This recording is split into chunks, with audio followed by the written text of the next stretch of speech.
అంతరాయతిమిరోపశాంతయే శాంతపావనమచింత్య వైభవం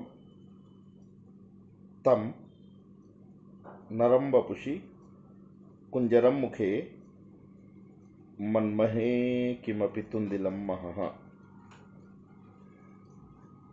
వసుదేవసుతం దేవం కంసచానూరమర్దనం దేవకీ పరమానందం కృష్ణౌ వందే జగద్గురుం.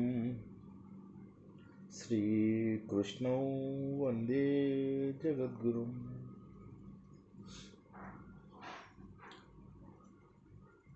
భగవద్బంధువులకు, ఆత్మస్వరూపులకు, సత్యాన్వేషులకు స్వాగతం, సుస్వాగతం. అత్యంత రహస్యమైనటువంటి లలిత సహస్రనామ స్తోత్ర ప్రవచనంలోనికి మరోసారి ప్రవేశించాం. ఈ ప్రపంచమంతా ఎవరు సృష్టించారు? ఎవరు దీన్ని నియంత్రిస్తున్నారు, మెయింటైన్ చేస్తున్నారు? ఎవరు ఈ ప్రపంచంలో అన్ని తన లోపల కలిపేసుకుంటున్నారు? ఎప్పటి నుంచో ఈ ప్రశ్న అందరిలో ఉంది. దానినే భగవంతుడు అని చెప్పేసి పేరు పెట్టుకున్నాం. శ్రీకృష్ణ భగవానుడు కూడా చెప్పాడు, ఎన్నో బ్రహ్మాండాలు ఉన్నాయి, మనం చూస్తున్నదే కాదు, ఎన్నో బ్రహ్మాండాలు ఉన్నాయి. మన బ్రహ్మాండమే కాకుండా అనేక బ్రహ్మాండాలు, తెలిసి తెలియనివి ఎన్నో, కనుక్కున్నవి ఇన్ని, కనుక్కోవలసినవి ఎన్నో. ఈ బ్రహ్మాండాలన్నింటినీ ఎవరో ఒకరు పట్టి ఉంచాలి, లేకపోతే కుదరదు. వీటన్నిటికీ ఎవరో సూత్రధారుడు కూడా ఉండాలి.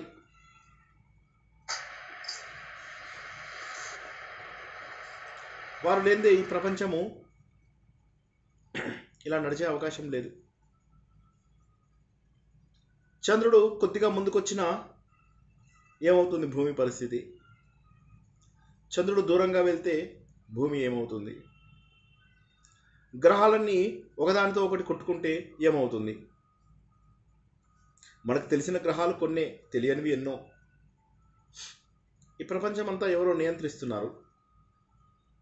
ఒక ఉల్లంఘించలేనటువంటి శాసనంతో ఈ ప్రపంచమంతా నడుస్తోంది. ఎవరు అవునన్నా కాదన్నా భగవంతుడు అనేవాడే విశ్వ చైతన్యం ఈ ప్రపంచంలో ఉంది అన్న విషయం మనం గుర్తించవలసిందే. నేను కాదు అంటే కాకుండా పోదు, ఉన్నది అంటే నేనెవరిని కొత్తగా చెప్పడానికి ఆ మాట. అది సత్యం అంతే, అది అలా కొనసాగుతోంది. సత్యం కానిది ఎవరు అంటే నువ్వు నేను అంతే. ఈ ప్రపంచంలో సత్యం కానిది కేవలము దేహధారులు మాత్రమే. ఒకసారి దేహధారులు నేను దేహిని అంటే దేహమును ధరించిన వాడిని అని అర్థం చేసుకుంటే వారు కూడా శాశ్వతమైపోతారు. అంటే భగవంతుని గుర్తించడానికి ఒకే ఒక మార్గం ఏంటంటే నేను ఆత్మస్వరూపుడిని అని చెప్పేసి తెలుసుకోవడం. ఇదే రహస్యం. దేహము ధరించిన వాడిని. దేహము అంటే ఏంటి? ఒక చొక్కా, ఒక లాగు. ఈ ప్యాంట్ షర్టు వేసుకున్నటువంటి వాడిని నేను అంటే నేనెవరిని వేరే, ఈ శరీరాన్ని కాదు. శరీరం అనేది ఊరికే పైన ఉన్న తొడుగు మాత్రమే. మనం ఇంతకుముందు చెప్పుకున్నాం, ఈ తొడుగు ఇక్కడ వదిలేస్తాం, తర్వాత ఒక పిండ శరీరం తయారవుతుందని. ఆ తర్వాత తెలుసుకున్నాం ఒక యాతన శరీరం తయారవుతుందని. ఇలాగా తొడుగులు మారుస్తున్నాం మనం. కానీ ఇందులో ఉన్నటువంటి దేహి ఎవరైతే ఉన్నారో అతను మాత్రం శాశ్వతంగా ఉన్నాడు. అతనే భగవంతుడై ఉన్నాడు. ఆ సత్యాన్ని మనం గుర్తించాలి. గుర్తించిన మరుక్షణం మనం దైవస్వరూపులం అయిపోతాము. అందుకే లలితా సహస్రనామం తెలుసుకున్నా, ఇంకా ఏవి తెలుసుకున్నా మనము దైవం యొక్క లక్షణాలు తెలుసుకుంటాము. దైవం యొక్క లక్షణాలు తెలుసుకున్నా కొద్దీ మనము ఎలా ఉండాలి అనే విషయం మనకు బోధపడుతుంది. మనకు దేవుడికి ఉన్నటువంటి అసలు భేదం, ఉదాహరణకి నిరాకారుడు అన్నాడు, మనకు ఆకారం ఉంది, భేదం తెలిసిపోయింది. మనకు క్రోధం ఉంది, భగవంతుడు క్రోధరహితుడు. అంటే అప్పుడు మనకి ఏమర్థమవుతుంది? మన లోపల కూడా కోపాన్ని తగ్గించుకోవాలి, క్రోధాన్ని తగ్గించుకోవాలి. భగవంతుడు నిర్మలుడు అంటే చెడు లేనివాడు, అంటే మనం కూడా చెడు తగ్గించుకోవాలి. అంటే మనము భగవంతుడుగా మారడానికి కావలసినవన్నీ మనము భగవంతుడి లక్షణాల ద్వారా, ఆ భగవంతుని కొలిచే భక్తుల లక్షణాల ద్వారా తెలుసుకుంటాం. ఈ అన్ని రహస్యాలని ఈ లలితా సహస్రనామంలో చాలా అద్భుతంగా మనకు తెలియజేస్తూ ఉంటారు. గత వారం వరకు మనము 124 శ్లోకాల గురించి, వాటి యొక్క వివరణ గురించి తెలుసుకున్నాం. ఇవాళ 125 తెలుసుకుందాం. 125, 126 వరకు 2 శ్లోకాలు వీలైతే తెలుసుకుందాం. ఇవాళ కొద్దిసేపే మనము తెలుసుకుందాం వివరణ. ఇది శుక్రవారం నాడు జరగాల్సినటువంటి తరగతి. ఎన్నో పనుల మూలంగా ఈ రోజుకి మనము దాన్ని మార్చుకున్నాం. భగవంతుడు క్లీంకార స్వరూపుడు అన్నారు. ఇక్కడ క్లీంకారము ఏమిటి? అసలు క్లీంకారం అంటే మనం ఉన్నటువంటి దేశాన్ని భారతదేశము అని చెప్పేసి అంటాం. ఇక్కడ భిన్నత్వంలో ఏకత్వం. ఎందరో మంది జనాలు, కొంతమంది మంచి వాళ్ళు, కొంతమంది చెడ్డ వాళ్ళు, కొంతమంది పొట్టి వాళ్ళు, కొంతమంది పొడుగు వాళ్ళు, కొంతమంది మనుషులు, కొంతమంది మనుషులలో మృగాలు, కానీ అందరము ఒక దగ్గరే ఉంటున్నాం. భిన్నత్వం, ఎంతో భిన్నత్వం. ఒక రాష్ట్రం నుంచి మరో రాష్ట్రంకి వెళ్ళినట్లయితే భిన్నత్వం, ఒక ప్రాంతం నుంచి మరో ప్రాంతంకి వెళ్ళినట్లయితే భిన్నత్వం. కానీ ఈ భిన్నత్వం అంతలో కూడా ఒకటే ఏకత్వం ఉంది. అదేమిటంటే జీవము. క్లీం, దీనికి చాలా అర్థాలు ఉన్నాయి. క్ల అంటే భిన్నత్వము, ఈం అంటే ఏకత్వము. భిన్నత్వంలో ఏకత్వము అంటే ప్రపంచం అంతా భిన్నము, కానీ అందులో ఒకటే ఒకడున్నాడు, ఆయన పరమాత్ముడు. పరమాత్ముడు జడ రూపంలోనూ చైతన్య రూపంలోనూ ఉన్నాడు.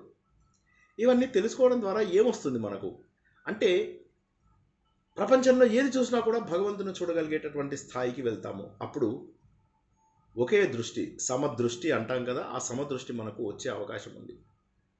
క్లీం అనేటటువంటి బీజాక్షరం ఏదైతే ఉందో, ఇది చాలా అద్భుతమైనటువంటి బీజాక్షరం. ఇది అన్నింటినీ తనలోకి ఆకర్షించుకునేటటువంటి బీజాక్షరం. క్లీం. ఈ క్లీం అనేది కృష్ణుడికి వాడతారు అని ఇంతకుముందు నేను చెప్పినట్టుగా గుర్తు, మీకు ఎవరికైనా గుర్తుంటే సరే. ఈ క్లీం లోపల రాధాకృష్ణుల తత్వం, శివపార్వతుల తత్వం, లక్ష్మీనారాయణుల తత్వం, వీరందరి తత్వము కూడా అందులో ఉంది. శివపార్వతుల తత్వాన్ని మనం ఇక్కడ కనుక తీసుకున్నట్లయితే, లలిత సహస్రనామం చెప్పుకుంటున్నాం కాబట్టి, క్లీం అంటే శివశక్తి ఐక్య రూపంలో వచ్చినటువంటి మన్మధుడు, వశీకరుడు. అంటే ప్రతిదాన్ని ఆకర్షించేవాడు, వశీకరించేవాడు. అంటే క్లీం అంటే వశీకరించేవాడు, ఆకర్షించేవాడు. కృష్ణ అంటే ఏంటి? కర్షతి ఇది కృష్ణ.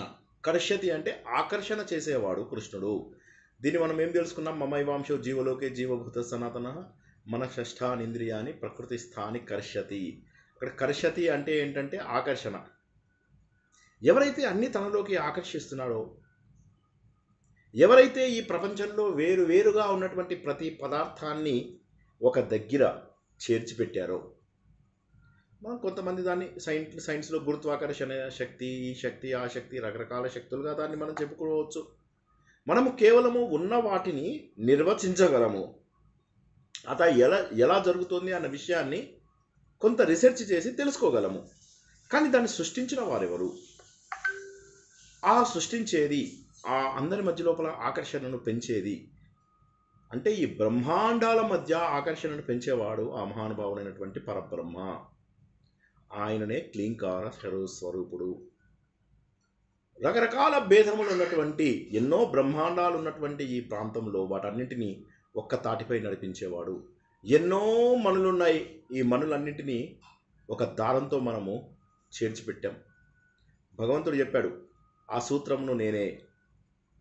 ఆ మనులన్నీ నీకు కనిపిస్తున్నాయి, కానీ సూత్రం కనిపించటం లేదు. ఒక మణిని మరొక మణిని వేరు చేసి చూడు, అప్పుడు అక్కడ సూత్రం కనిపిస్తుంది. ఒక ఆలోచనని మరొక ఆలోచనని మధ్య ఉండే సమయాన్ని పెంచు. ప్రతి ఆలోచన ఒకసారి ఆగిపోయి కొత్త ఆలోచన ప్రారంభమవుతుంది. ఈ రెండింటికి మధ్య కొంత సమయం ఉంటుంది. ఆ సమయమే మనము మౌనంగా ఉండే సమయము, మన మనస్సు కూడా పనిచేయని సమయము. అదే భగవంతుడి యొక్క తత్వము. ఎప్పుడైతే మనము మౌనంగా, నిశ్శబ్దంగా, మానసికంగా ఉండగలుగుతామో అప్పుడు మనం భగవంతుడిని చూసినట్టే. జాగ్రత్తగా అర్థం చేసుకోవడానికి ప్రయత్నం చేయండి. ఎప్పుడైతే మనం మౌనంగా ఉండగలుగుతామో, మౌనం అంటే కొంతమంది మౌనవ్రతం చేస్తూ ఉంటారు. మౌనవ్రతం చేస్తూ అన్నీ రాస్తుంటారు, చేస్తూ ఉంటారు, ఇలా తిడుతూ ఉంటారు. రకరకాల ఎక్స్ప్రెషన్స్ మనం చూస్తూ ఉంటాము. చాలా ఆశ్చర్యం అనిపిస్తూ ఉంటుంది మనకు. అది మౌనం కాదు. మౌనం అంటే ఆలోచనలను చాలా వరకు నిగ్రహించగలగడం. పూర్తిగా నిగ్రహించడం సాధ్యం కాదు, కానీ అందుకే ధ్యాన పద్ధతిలో ముందు మనం ఏం చేస్తాము, ఒక ఆలోచన పైన కేంద్రీకరించడానికి ప్రయత్నం చేస్తాం. అది ఏ ఆలోచన అయినా సరే, ఒక ఆలోచన, చక్కటి ఆలోచన మన మనస్సుని ప్రశాంతంగా ఉంచగలుగుతుంది. కాబట్టి ఒక చక్కటి ఆలోచనను మనము మనతో పాటు ఉంచుకోవడానికి మనము ప్రయత్నం చేస్తాం. అప్పుడు మనకు ప్రశాంతత కలుగుతుంది. భగవంతుడు చెప్పేది అదే. ఒక ఆలోచనకు ఇంకో ఆలోచనకు మధ్య, ఒక మణికి మధ్య నేనున్నాను సూత్రంగా. ఇక్కడ క్లీంకారి అని చెప్పేసి అమ్మవారిని మనం అంటున్నాము అంటే ఏంటంటే అర్థము, ఈ ప్రపంచాన్నంతా కూడా ఆకర్షిస్తూ భిన్నత్వంలో ఉన్నటువంటి ఈ ప్రపంచమంతా ఏకత్వంలో ఉంచడంలో భగవంతుడి పాత్ర గురించి తెలియజేస్తోంది. కేవల అంటే మనకు తెలిసిందే ఒక్కలే అని. ఒక్కలే అంటే ఏంటి? దేవుడు ఒక్కడే ఉన్నాడు అని మీనింగా? పాపం ఒంటరిగా ఉన్నాడు, బోరు కొడుతుంది. అదేంటండి, ఎందుకు బోరు కొడుతుంది? శివుడికి, పార్వతి, విష్ణుమూర్తికి వీళ్ళందరూ మనలాగా మనుషులా వాళ్ళు? మన స్థాయికి దింపాము సినిమాల్లో అంటే దానికి కారణం ఏమిటంటే అలా చెప్తే మనకు అర్థమవుతుందని. భగవంతుని మనిషి రూపంలో చూపించి ఈయన ఇలా నడుచుకుంటున్నాడు అంటే మనం కూడా అలా చూసి నడుచుకుంటాం. యద్యదాచరతి శ్రేష్ఠుడు ఆచరించే పద్ధతిలో మనం అందరము నడుచుకుంటాం. అంతేగాని భగవంతుడు మనలాగా వైఫ్, పిల్లలు, గోలలు, అలకలు, కోపాలు, తాపాలు ఇవన్నీ ఉన్నటువంటి వాడా కాదు కదా. ఆయనను చూసి మనము నేర్చుకుంటాము. కాబట్టి ఇక్కడ కేవలం అని అంటే భగవంతుడు అయ్యో పాపం ఒంటరిగా ఉన్నాడు అండి, అయ్యయ్యో నేను వెళ్తానండి భగవంతుడి దగ్గరికి, అది కాదు. కేవలం అంటే ఏంటంటే ఈ ప్రపంచంలో ఉన్నటువంటిది ఒకే ఒక సత్యం, అదే అద్వైతము. నేను వేరు, భగవంతుణ్ణి వేరు అని చెప్పి చూడలేము. నేను భగవంతుడి యొక్క స్వరూపుడను, కేవల స్వరూపుడను. భగవంతుడు ఏకం, ఒకే ఒక్కడు. ఈ ప్రపంచమంతా ఆయనలోంచే సృష్టింపబడినది అన్న సత్యాన్ని మనము గుర్తించడమే కేవల స్వరూపము. అంటే ఇక్కడ భగవంతుని మనం అర్థం చేసుకోవడానికి ఎన్నో పద్ధతులు అన్నమాట. క్లీంకార స్వరూపం అని తెలుసుకున్నప్పుడు ఏమనుకున్నాము, ఈ ప్రపంచమంతా ఆకర్షించినటువంటిది భగవానుడు, ఈ ప్రపంచాన్నంతా ఒక దగ్గర కలిపి పెడుతున్నది భగవానుడు అన్న విషయాన్ని తెలుసుకుంటున్నాం. కేవలం అన్నప్పుడు అద్వైతాన్ని మనం గుర్తిస్తున్నాము. తర్వాత గుహ్య అని చెప్పేసి తెలుసుకుంటున్నాం. తర్వాత పదం పేరు గుహ్య. గుహ్య అంటే రహస్యము. ఇది గుహ్యతరం శాస్త్రం అని చెప్పేసి తెలుసుకుంటాం కదా. గుహ్య అంటే వరలక్ష్మి గారు మ్యూట్లో పెట్టుకోలేదు. గుహ్య రహస్యం. రహస్యం అంటే ఏంటి? మనకు ప్రకటితం కానిది రహస్యము. ఉదాహరణకి పాలల్లో పెరుగు ఉంది, కానీ మనకు పాలే కనిపిస్తున్నాయి, పెరుగు కనిపించడం లేదు. పెరుగు కనిపించడానికి మనకు సాధన కావాలి. పెరుగులోంచి వెన్న, నెయ్యి ఇవన్నీ మనం తీస్తూ ఉంటాం కదా. ఇవన్నీ వాటి లోపల ఉన్నటువంటివి. మీ సాధన ఎంత ఉంటే, అంటే మనమందరము చేసే సాధన ద్వారా మనం అందులో ఉన్నటువంటి గొప్ప గొప్ప రహస్యాలని కనుక్కోగలము. ఏ విధంగానైతే లౌకిక విషయాలలో మనకు కనిపిస్తున్న అన్ని విషయాల లోపల కూడా మనము రహస్యాలని గుర్తిస్తున్నామో, అదేవిధంగా భగవంతుడు ఈ ప్రపంచంలో అన్ని చోట్ల వ్యాపించి ఉన్నాడు. నూనె ఉంది, ఆ నూనె లోపల తిలలో తైలం రూపంలో ఉన్నాడు. ఇలాగ ప్రతి చోట కూడా భగవంతుడు ఉన్నాడు. రహస్యముల ద్వారా భగవంతుడిని మనం తెలుసుకోవాలి.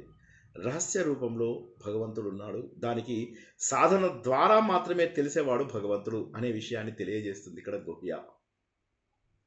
అంటే భగవంతుడిని తెలుసుకోవడం అంత సులభం కాదు, అలా అసలు ఏ మాత్రము సులభం కాదు.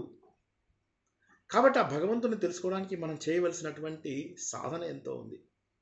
ఇవి అందరికీ కనిపించవు. చాలామంది కేవలం పైన కనిపించే వాటిని మాత్రమే చూస్తూ ఉంటారు. ఎడయ్యా భగవంతుడు అంటాడు. కానీ చూసేవాడికి, మనసుతో హృదయంతో చూసేవాడికి ప్రతి చోట కూడా భగవంతుడు కనిపిస్తూ ఉంటాడు. ప్రతి చోట కూడా భగవంతుడు, ప్రతి మనిషిలోనూ భగవంతుడు, ప్రతి ప్రకృతి రహస్యంలోనూ మళ్ళొకసారి చెప్తా, ప్రతి ప్రకృతిలో ఉన్న రహస్యంలో భగవంతుడు ఉన్నాడు. ఒక చిన్న బీజం, చిన్న విత్తనంలోంచి అంత పెద్ద చెట్టు ఎలా వచ్చింది? మళ్ళీ అది కూడా వేప చెట్టు వేస్తే, వేప చెట్టు విత్తనం వేస్తే వేప చెట్టే వస్తుంది, మామిడి చెట్టు రాదు. మామిడి టెంక వేస్తే మళ్ళీ మామిడి చెట్టే బయటికి వస్తుంది. ఈ విధంగా ఈ రహస్యాలన్నీ ఎవరు అంటే ప్రతి దాంట్లో గుహ్యంగా కనిపించేటటువంటిది శ్రీమాత రహస్యము, అమ్మవారి రహస్యము, పరబ్రహ్మ రహస్యము. అందుకే లలితా సహస్రనామంలో ప్రతి నామము రహస్యమే. పైకి చూస్తే తెలిసినట్టే అనిపిస్తూ ఉంటుంది అంతా, ఏముంది అని. కానీ అందులోపల ఎంతో అత్యద్భుతమైనటువంటి రహస్యం ఉంది, దాగి ఉంది. ఆ దాగి ఉన్న దాన్ని తెలుసుకోవడానికే మనకు సాధన కావాలి. ఆ సాధన చేసిన వారికి ఆవిడ కైవల్యం ప్రసాదిస్తుంది. కైవల్యం అంటే ఏమిటి? కేవలత్వమునే కైవల్యము అంటారు. ఇప్పుడు ఇందాక మనం కేవల అని చెప్పేసి తెలుసుకున్నాం. కేవల అంటే ఒకే ఒక్కరు, ఈ పరబ్రహ్మ ఒక్కడే. మనకు కైవల్యం ప్రసాదించడము అంటే ఏంటి? మనము ఆ ఏకంలో కలిసిపోవడం. ప్లీజ్ జాగ్రత్తగా వినాలి. భగవంతుని మనము కేవల అని చెప్పి తెలుసుకున్నాం. కేవలాలోంచి వచ్చినది కైవల్యం. అంటే భగవంతుడి లోపల మనం ఐక్యం అవడం. ఎలా పడితే అలా ఐక్యం అవుతామా? లేదు. ముందు జ్ఞాన మార్గంలో అయితే ఇక భగవంతుడికి నాకు తేడా లేదు కాబట్టి నేను జీవన్ముక్తుని అయిపోతా. కాబట్టి బతుకుండగానే నేను దేవుల్లో కలిసిపోతాను. అది జ్ఞాన మార్గంలో. కర్మ మార్గంలో, భక్తి మార్గంలో మనము క్రమముక్తిని పొందుతూ భగవంతుడిని కలుసుకుంటాం. దీన్నే మనము సాలోక్యం, సారూప్యం, సామీప్యం, సాయుధ్యం, ఇలా రకరకాల పద్ధతులలో మనం భగవంతుడికి దగ్గర అవుతాము అన్నటువంటి విషయాన్ని చాలాసార్లు తెలుసుకున్నాం. అంటే ఈ కైవల్యమును అందజేసేవారు ఎవరు అంటే మనము సాధన చేయగా చేయగా చేయగా చేయగా ఆ కేవలత్వాన్ని అందించేది అమ్మవారు. అంటే పరబ్రహ్మ ఎప్పుడూ కూడా మన సాధనకు లొంగుతాడు. ఏ విధంగానైతే విశ్వంలో మనం చూస్తున్నాం, పెట్రోలియం ఉత్పత్తులన్నీ కూడా సముద్రంలో మథనం చేస్తారు. దయచేసి అందరూ కొత్తగా జాయిన్ అవుతున్నవారు ప్లీజ్ మ్యూట్లో పెట్టుకోండి, చాలా డిస్టర్బెన్స్గా ఉంటుంది, మళ్ళీ మీకే వినడానికి ఇబ్బంది అవుతుంది కదా. దయచేసి ఒక్కసారి అందరూ కూడా ఎవరివి వారు చెక్ చేసుకోండి, మేము మ్యూట్లో ఉన్నామా లేదా అని. అప్పుడేమవుతుందంటే మీకు చాలా సులభం అవుతుంది. దయచేసి ఎవరు శబ్దం చేయకుండా చూసుకోండి వీలైనంత వరకు, ఎందుకంటే మళ్ళీ మనమే కదా వినేది. ఇక్కడ కేవలత్వాన్ని, ఆ కైవల్యాన్ని ఎవరు అందిస్తారు మనకు అంటే భగవంతుడిపై మనం చేసేటటువంటి సాధన. ఎలా చేయాలి ఆ సాధన అంటే ప్రపంచాన్ని మొత్తాన్ని ఆకర్షించేటటువంటి భగవంతుడు ఆ కేవలత్వాన్ని మనకు అందిస్తాడు. కేవలత్వాన్ని ఎలా అందిస్తాడు? ఆ రహస్యాన్ని తెలుసుకున్న వారికి. ఏ రహస్యాన్ని తెలుసుకోవాలి? ఆ గుహ్యమైనటువంటి ఇక్కడ ఉన్నటువంటి భగవంతుడు ఇక్కడ ఉన్నాడు అనే రహస్యము, నేను ఏకము అనేటటువంటి రహస్యము తెలుసుకున్న వారికి భగవంతుడు తనే మార్గాన్ని పొందించి తన లోపల కలుపుకుంటాడు. అంటే భగవంతుడు గుర్తించాలి ఇక్కడ మీరు ఒక విషయము, సాధన చేసిన వారికి మాత్రమే దొరుకుతాడు. ఇప్పుడు ఇక్కడ మనం తెలుసుకున్నది ఏంటి?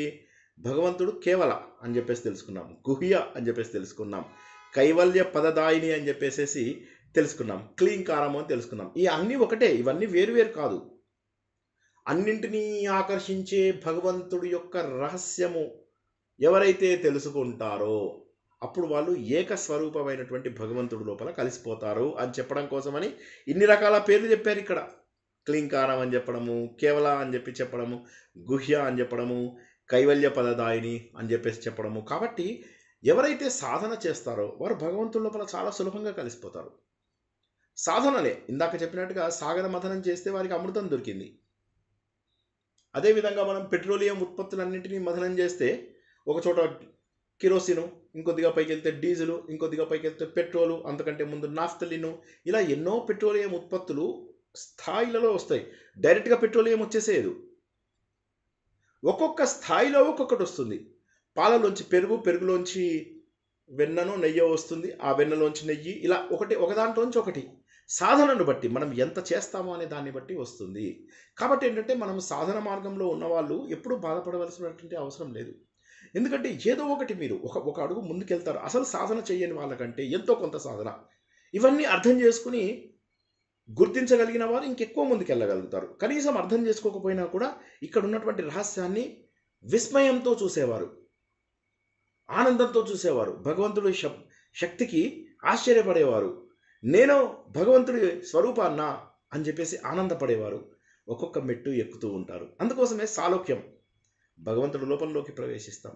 సామీప్యం, ఆయనకు దగ్గరగా చేరుకుంటాం. సారూప్యం, భగవంతుడి రూపాన్ని చెందుతాం. తర్వాత సాయుధ్యం, ఆయన లోపల కలిసిపోతాం.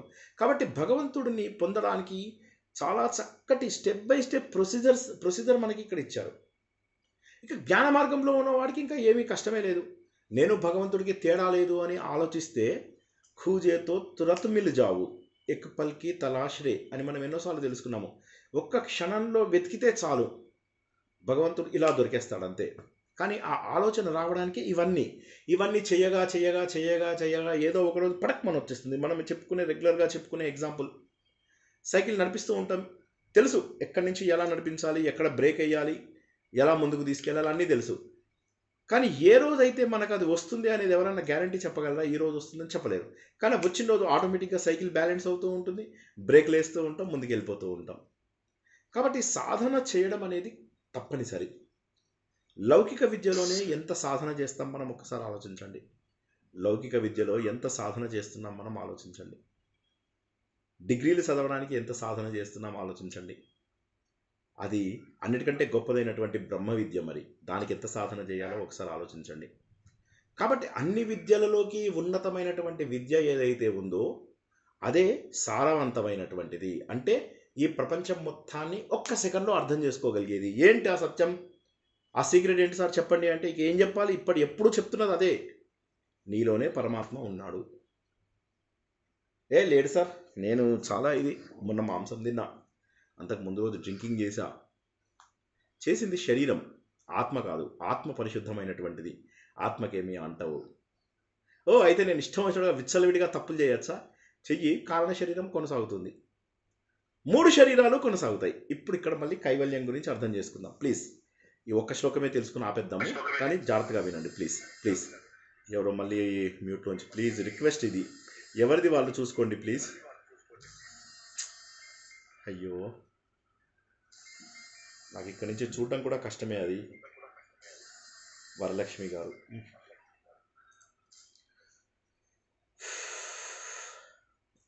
దయచేసి ఎవరిది వారు మ్యూట్లో పెట్టుకోండి, ఎందుకంటే ఆ ఫ్లో నాకు పోతుంది. నేను ప్రవచనకర్తని కాదు కదా, ఏదో గుండెలో ఉన్న భావాలు చెప్పడానికే కదా, నాకు అంత శక్తి లేదు, నేను అంత సమర్థుడని కాదు. ప్లీజ్ ఎవరిది వారు కాస్త మ్యూట్లో పెట్టుకోండి. జై శ్రీకృష్ణ. అయితే కారణ శరీరం ఏమిటి, ఇది మనం తెలుసుకుంటే కైవల్యం తెలుస్తుంది. కైవల్యం అంటే ఏంటి అంటే, కైవల్యం అంటే ముందుగా మనకు ఈ స్థూల శరీరం పడిపోవాలి. అందరికీ పడిపోతుంది, పాపాలు చేసిన వాడైనా పుణ్యాలు చేసిన వాడైనా ఎవరైనా పడిపోయి తీరవలసిందే. తర్వాత సూక్ష్మ శరీరం అంటే మనస్సు బుద్ధి. ఈ మనస్సు బుద్ధి ఏంటంటే మనతో తప్పు పనులు చేయించాలన్నా, ఆలోచనలు ఇవన్నీ ఇవ్వాలన్నా, ఇవన్నీ మనకు నిద్ర పోయినప్పుడు స్వప్నాలు వస్తాయి కదా, అదంతా కూడా సూక్ష్మ శరీరం. ఈ రెండూ లేకుండా ఒక కారణ శరీరం ఏదైతే ఉందో ఆ కారణ శరీరం ఏం చేస్తుందంటే మనం కొన్ని కోట్ల జన్మల్లో చేసిన పాపపుణ్యాలన్నీ విత్తన రూపంలో పోషిస్తూ ఉంటుంది. అలా విత్తన రూపంలో ఉన్నటువంటివి ఏవైతే ఉన్నాయో అది కొన్ని జన్మల పాటు కొనసాగుతూ ఉంటుంది. అంటే ఆ విత్తనం ఉన్నంత వరకు నేను జన్మనెత్తడం ఖాయం. పునరపి జననం పునరపి మరణం కొనసాగుతూనే ఉంటుంది. కాబట్టి నేనేం చేయాలి మరి, ఇలా జన్మని ఎన్ని రోజుల పాటు ఎత్తాలి, ఎన్ని రోజుల పాటు నేను మళ్ళీ తల్లి గర్భంలోకి ప్రవేశించాలి అంటే దీనికి అంతు లేదు. ఆ బీజాన్ని కాల్చడం ఒకటే మార్గం. ఆ బీజాన్ని కాల్చాలి అంటే ఏం కావాలి, మనం కొన్ని కోట్ల జన్మలలో చేసినటువంటి పాపములు పోవాలి. భగవంతుడు ఏం చేస్తాడు, పరబ్రహ్మ అంటే దాన్ని కాల్చేస్తాడు. అంటే మన శరీరంతో ఎన్ని అనుభవించగలమో ముందు అనుభవించేసాయి, ఎందుకంటే ప్రారంధం ఇంకా పోదు, ఈ జన్మలో అనుభవించేసాయి, మిగతావన్నీ నేను కాల్చేస్తాను అంటాడు. ఆ విధంగా మన స్థూల శరీరం పోతుంది. అలా పోవాలి, అంతేగాని స్థూల శరీరం మీద బాగా తిని తాగిపోకూడదు. సాధన ద్వారా శరీరానికి కొంత కష్టాన్ని కలిగించి పోగొట్టుకోవాలి ముందది. ఇంద్రియాలన్నింటినీ మనం నిగ్రహించుకోవాలి. ఆ ఇంద్రియాలన్నింటినీ నిగ్రహించుకుని మన మనస్సుని కూడా నిగ్రహించుకుని మనము ప్రపంచమంతా ఒక్కటే, భగవంతుడు ఒక్కడే అని చెప్పి తెలుసుకోవడమే కైవల్యప్రదదాయిని. ఆ ఇంద్రియాలని నిగ్రహించుకుంటూ మనస్సుని బుద్ధిని నిగ్రహించుకున్నప్పుడు, అంటే మనస్సుని బుద్ధిని భగవంతుడి పైన పెట్టినప్పుడు, మయ్యర్పిత మనోబుద్ధిర్, నాకు అర్పించినటువంటి మనస్సు బుద్ధి దాని ద్వారా సూక్ష్మ శరీరం నాశనం అయిపోతుంది. ప్లీజ్ జాగ్రత్తగా వినాలి, ఇది ఒక్కటి వింటే ఆపేద్దాం కావాలంటే. ముందు చూడండి, మనకు 3 శరీరాలు కదా, 3 తొడుగులు. ఒకటి ఇది, ఈ పైన ఉన్నది ఈ తొడుగు, అంటే ఈ చొక్కా కాదు, ఈ శరీరం. ఈ తొడుగు ఎలా పోతుంది? ఈ జన్మలో అనుభవించే ప్రారంధాలు అనుభవించేసేయి తొందరగా, ఫాస్ట్ ట్రాక్లో నిన్ను పైకి తీసుకెళ్తానంటాడు దేవుడు. అప్పుడు మనం ప్రారంధాలన్నీ అనుభవిస్తాము, సంచితం అంతా ఆయన కాల్ చేస్తాడు. రెండవది ఏంటి? మన మనస్సు ఎప్పుడు శుభ్రం అవుతుంది? మనస్సును బుద్ధిని భగవంతుడికి అర్పిస్తే. అది ఇవాళ మనం కొద్దిగా ధ్యానం చేద్దాం, 5-10 నిమిషాలే ధ్యానం చేద్దాం. కానీ అర్థం చేసుకోండి, భగవంతుడికి అర్పించడం అంటే ఏమిటో. నీ ఆలోచనలన్నీ కూడా భగవంతుడి వైపే ఉండాలి. నీ మనస్సు సంకల్పములన్నీ కూడా భగవంతుడి వైపే ఉండాలి. నీ సంకల్పములు భగవంతుడి వైపే, నీ నిశ్చయాత్మకమైనటువంటి బుద్ధి కూడా భగవంతుడికే. మయ్యర్పిత మనోబుద్ధి, అది గనక చేసినట్లయితే భగవంతుని మనము పొందుతాము. సో మనకు స్థూలము పోయింది, సూక్ష్మం పోయింది. ఎప్పుడైతే స్థూలము పోయింది, సూక్ష్మం పోయిందో అప్పుడు మనకు ఉన్నటువంటి సత్యం తెలుస్తుంది. ఏంటి? మనం డీప్ స్లీప్లోకి వెళ్ళినప్పుడు మనం ఈ శరీరము కాదు, ఎందుకంటే శరీరంతో సంబంధం లేదు. శరీరంలో పెద్ద యాక్సిడెంట్ అయిన వాడు కూడా డీప్ స్లీప్లో ఉన్నప్పుడు, సుషుప్తావస్థలో ఉన్నప్పుడు నొప్పి తెలియదు. నేను బాగా దగ్గుతాను కదా చలికాలంలో, మీ అందరికీ తెలుసు. నేను నిద్ర డీప్ స్లీప్లోకి వెళ్ళినప్పుడు దగ్గను. దానికి కారణం ఏంటంటే ఐఎమ్ నాట్ బాడీ ఎనీమోర్. మనస్సు బుద్ధి ఉన్నంత వరకు కళలు వస్తాయి, ఆ రెండు కూడా నాశనం అయిపోతాయి ఎప్పుడైతే మనము నిద్రలో ఉంటామో, డీప్ స్లీప్లోకి వెళ్ళిపోతామో. ఆ డీప్ స్లీప్లోకి వెళ్ళినప్పుడు ఏమవుతుందంటే భగవంతుడితో ఉంటాము. అప్పుడు భగవంతుడితో మనం కలిసిపోతాము. ప్రతిరోజు జరిగే ప్రక్రియ ఇది. దేవుణ్ణి నమ్మిన వాడైనా సరే, నమ్మని వాడైనా సరే, ప్రతిరోజు దేవుడితో మాట్లాడొస్తున్నాడు శరీరాన్ని. ఆ కారణ శరీరం ఏమవుతుందంటే భగవంతుడు ఏకమని తెలుసుకున్నప్పుడు ఆయనలో కలిసిపోతుంది. ఇక మళ్ళీ పొద్దున లేచి మళ్ళీ మనం మన ప్రాబ్లమ్స్ అన్నీ కూడా రారా అని చెప్పి మనల్ని ఇంకా పిలవవు, భగవంతుడిలో ఐక్యం అయిపోతాము. ఈ విధంగా కైవల్యం అనేటటువంటిది అంత సులభమైనటువంటిది కాదు.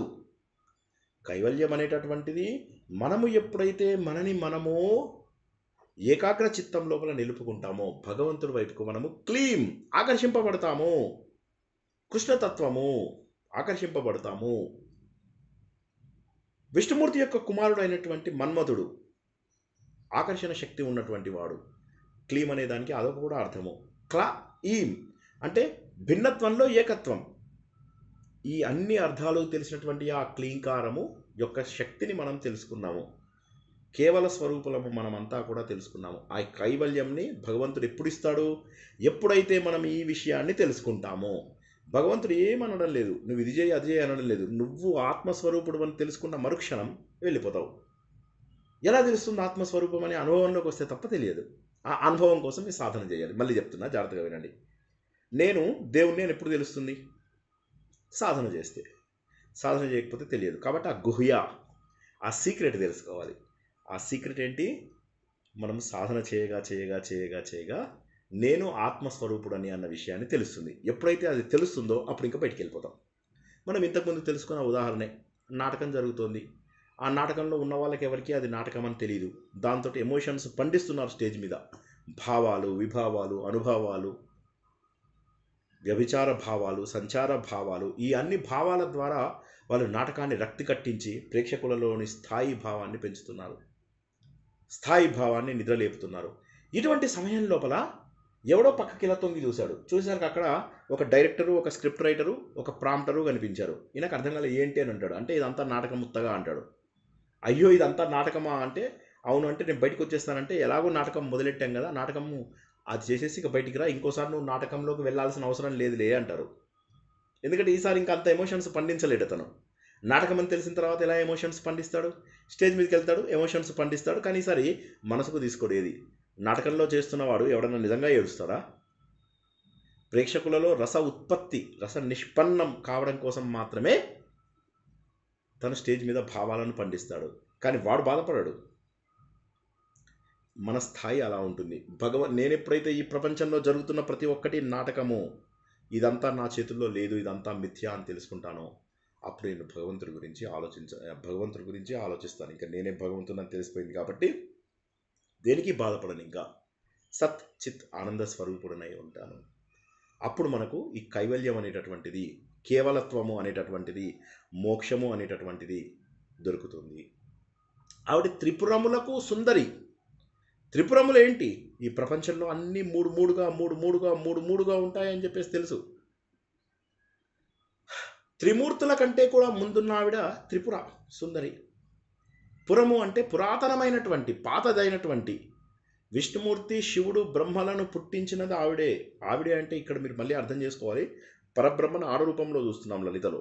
ఇదే మనం భాగవతం చదివితే శ్రీకృష్ణుడిని పరబ్రహ్మ రూపంలో చూస్తాము, శివపురాణం చదివితే శివుడిని పరబ్రహ్మ రూపంలో చూస్తాము. పరబ్రహ్మని ఇంగ్లీష్ లోపల ఫస్ట్ గాడ్ అని చెప్పి గుర్తుంచుకోండి. అందరికంటే మొట్టమొదటిది కాబట్టి త్రిపుర. త్రి అంటే మూడు. మన మనస్సు, బుద్ధి, చిత్తము ఇవి కూడా త్రిపురంలే. మన మనస్సు, బుద్ధి, చిత్తము అనేటటువంటివి ఏవైతే ఉన్నాయో ఇవి కూడా త్రిపురాలే. ఇడ, పింగళ, సుషుమ్న ఇవి కూడా త్రిపురాలే. నిన్న, నేడు, రేపు ఇవి కూడా త్రిపురాలే. భక్తి యోగం, జ్ఞానయోగం, కర్మయోగం ఇవి కూడా మూడే. త్రికూటాలు, మూడు అవస్థలు. ఇందాక మనం చెప్పుకున్న మూడు రకాల శరీరాలు: జాగ్రత్త అవస్థ, స్వప్నావస్థ, సుషుప్తావస్థ, స్థూల శరీరం, సూక్ష్మ శరీరం, కారణ శరీరం. ఈ విధంగా భగవంతుడు చెప్పిన వాటిలో ప్రతిదీ మూడు ఉన్నటువంటివే. సృష్టి, స్థితి, లయ మూడే కదా. గార్హపత్య, ఆవహనీయ, దాక్షిణ అని చెప్పేటటువంటివి మూడు రకాల అగ్నులు. ఇచ్ఛాశక్తి, క్రియాశక్తి, జ్ఞానశక్తి అనేటటువంటి శక్తులు మూడు రకాలు. త్రిమూర్తులు ముగ్గురు. బ్రాహ్మి, వైష్ణవి, రౌద్రి అని చెప్పేటటువంటి త్రిమూర్తి స్వరూపము ఆవిడే. ఐం, హ్రీం, శ్రీం అని చెప్పేటటువంటిది ఆవిడే. ఈ విధంగా ఆవిడ త్రిమూర్తి స్వరూపిణి. ఆవిడ.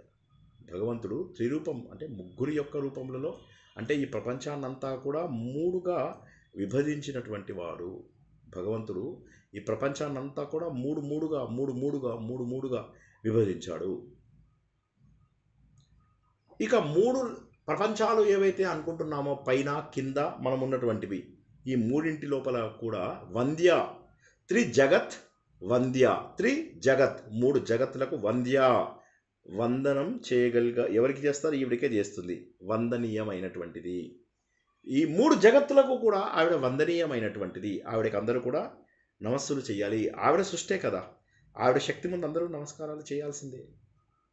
త్రిమూర్తి స్వరూపం ఆవిడ. దశేశ్వరి. ఇక్కడ మనకు దశేశ్వరి అంటే అందరు దేవతలని త్రిదశ అంటే 30 అన్నట్టుగా. ఈ త్రిదశేశ్వరి అంటే ఈ దేవతలందరూ మనకు 33 కోట్ల దేవతలు ఎవరైతే ఉన్నారో వాడిని త్రిదశలు అని కూడా అంటారు. వాళ్ళందరికీ కూడా ఈశ్వరి. అంటే ఇప్పుడు మనకు మొట్టమొదట ఏం తెలుస్తుందంటే భగవంతుడు ఏకస్వరూపుడు, ఆయనను మనం సాధన ద్వారా తెలుసుకోవాలి అని. రెండో లైన్లో ఏం తెలుసుకున్నాము? ఈ ప్రపంచంలో ఉన్నటువంటి మూడు అని ఏదైతే తెలుసుకున్నామో, ఇక్కడ ఉన్నటువంటి అందరి దేవతల స్వరూపము అమ్మవారే అన్నటువంటి సత్యాన్ని మనం తెలుసుకున్నాం. చాలా అద్భుతమైనటువంటిది. ఒక్క శ్లోకమే తెలుసుకున్నప్పటికీ కూడా చాలా గొప్ప రహస్యాలు తెలుసుకున్నాము. ఒక్క శ్లోకం చాలు. నిజంగా కూడా జీవితం మారడానికి 1000 శ్లోకాలు వినక్కర్లే. కానీ ఏంటంటే ఆ మార్గంలోంచి బయటికి రాకూడదు కాబట్టి ఇవన్నీ వినడం. కానీ ఆ కేవల స్వరూపము కైవల్య పదదాయిని ఆవిడ. కాబట్టి మనకు ఆ కేవలత్వము, ఆ మోక్షము రావాలి అంటే మనం చేయవలసినటువంటి సాధన. పాలను చిలికితే పెరుగు వచ్చినట్టుగా మనం మనస్సుని చిలకాలి. అప్పుడు మనకు ఈ త్రిపురములలో ఉన్నటువంటి అమ్మవారు తెలుస్తుంది. అంటే అన్ని చోట్ల వ్యాపించిన త్రిపురము అంటే ఏంటి? నేను ఇవాళున్నా, రేపున్నా, నేడున్నాను అంటే అన్నిసార్లు ఉన్నానని, అన్ని చోట్ల ఉన్నానని. అంటే భగవంతుడు సర్వవ్యాపకుడు, సర్వజ్ఞుడు, సర్వశక్తిమంతుడు అనే విషయాన్ని రకరకాల నామముల ద్వారా మనకు తెలియజేస్తారు. ఒకే నామం ఎందుకు సార్ చెప్పడం అన్నిసార్లు? మాకు ఒకసారి చెప్తే అర్థం కాదా? అర్థం కాదు కాబట్టి అన్నిసార్లు. అది ఇందులో ఉన్నటువంటి రహస్యాలన్నీ కూడా ఎందుకు రిపీట్ అవుతాయి అంటే ఆ రిపిటేషన్లో ఒక జ్ఞాన ఆర్జనకు కావలసినటువంటి మార్గం ఉంది. భగవంతుడు నిరాకారుడు అని చెప్పేస్తే చాలు, మొత్తం వచ్చేసినట్టే. అహింస పరమధర్మ అంటే మొత్తం వచ్చేసినట్టే. మానవ సేవయే మాధవ సేవ, ఎస్, మొత్తం వచ్చేసినట్టే. అహం బ్రహ్మాస్మి మొత్తం వచ్చేసినట్టే.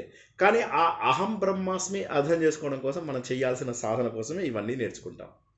నేను ఆ బ్రహ్మస్వరూపుడని అలా అనుకోవడం సాధ్యం కాదు. కాబట్టే మనము ఆ నమ్మకాన్ని గట్టిపరిచేటటువంటి ప్రతి విషయాన్ని కూడా మనం తెలుసుకుంటాము. ఏదైతే భగవంతుడి యొక్క తత్వం ఉందో అదొకటే. అదేం 100 లేవు, 100 రహస్యాలు, 100 మంది దేవుళ్ళు లేరు ఇక్కడ. ఒకటే దేవుడు. ఈ ప్రపంచంలో తనే అన్ని రూపాలలో ఉన్నటువంటి ఆ ఏకత్వమైనటువంటి భిన్నత్వంలో ఏకత్వమైనటువంటి ఆ పరమాత్మ తత్వాన్ని తెలుసుకోవడానికి మనకు ఎన్ని తెలుసుకుంటే ఆ ఒక్క రహస్యము తెలుస్తుంది. ఎందుకంటే ఆ ఒక్క రహస్యము బోధపడడానికి ఇన్ని కావాల్సి వస్తుంది మనకు. జై శ్రీకృష్ణ. ఇప్పుడు మనం ఏం చేద్దామంటే ఒకసారి మీరు కొద్దిగా 1 నిమిషం పాటు టైం తీసుకుని కొద్దిగా లైట్ డిమ్ చేసుకోవడమో, చీకటి గదిలోకి వెళ్ళడమో, లేకపోతే కూర్చున్న దగ్గరే కాస్త 5 నిమిషాల పాటు ధ్యానానికి కన్వీనియంట్గా కూర్చోగలిగేటటువంటి ప్రదేశంలో కూర్చోవడమో చేసినట్లయితే క్లుప్తంగా ఈరోజు తెలుసుకున్నటువంటి అమ్మవారి స్వరూపాన్ని మనము ధ్యాన రూపం లోపల తెలుసుకుందాం. ఒక్కసారి అందరూ కూడా 1 నిమిషం టైం తీసుకోండి. ఆత్మసుఖము వీడి నీ ఆట కొరకు పాత్ర పోషణ చేసిది సూత్రధారి, విశ్రమించద నీ పాదం ఆశ్రయించి పరమ కరుణాంతరంగా శ్రీ పాండురంగ. జై శ్రీకృష్ణ. అందరూ కూడా వారి వారి ప్రదేశాల లోపల శుభ్రంగా కూర్చోండి. మనం ఇప్పుడు